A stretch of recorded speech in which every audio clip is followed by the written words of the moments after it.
is Chris. I play with the Wilson K61 Tour, and when I first started using the racket it felt very unmaneuverable. It felt like I had a frying pan in my hand.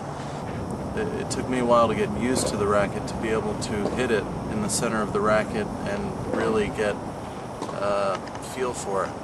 The more I used the racket, I felt like it was one of the most accurate rackets I've ever had in my hand. So now it's one of my most favorite rackets. The Wilson K61 Tour is very unforgiving from the baseline. It's a little bit hard to maneuver, and after using it for a little while, it is very accurate. It feels like it has a small sweet spot. If you hit the ball off center out of the sweet spot, it's not very forgiving and doesn't have much power. But again, once you hit it on the sweet spot, it's one of the most accurate rackets around.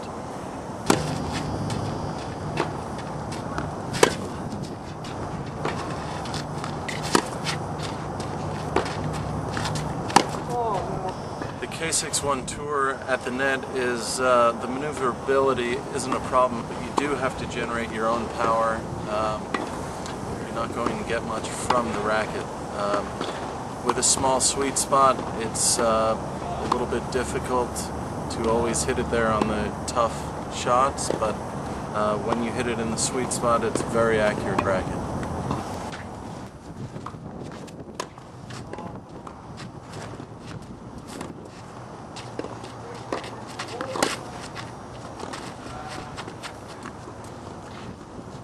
On the serve and overhead, the racket doesn't give you a lot of free power, but if you choose to string the racket a little bit more loosely, you should get more power, but you may tend to spray the balls a little bit more or not be as accurate.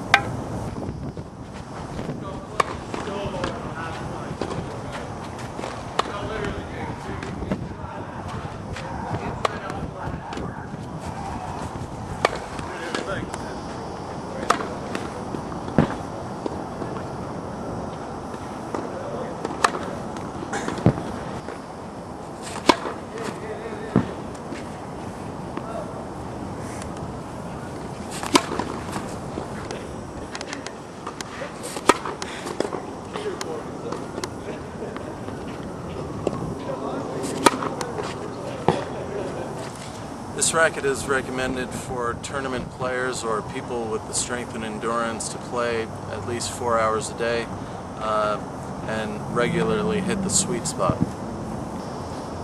The K61 Tour is one of the most accurate rackets, but it's for players who can generate their own pace and power. If you'd like to string the racket a little bit looser, you can get a little bit more power, but you may be giving up some accuracy.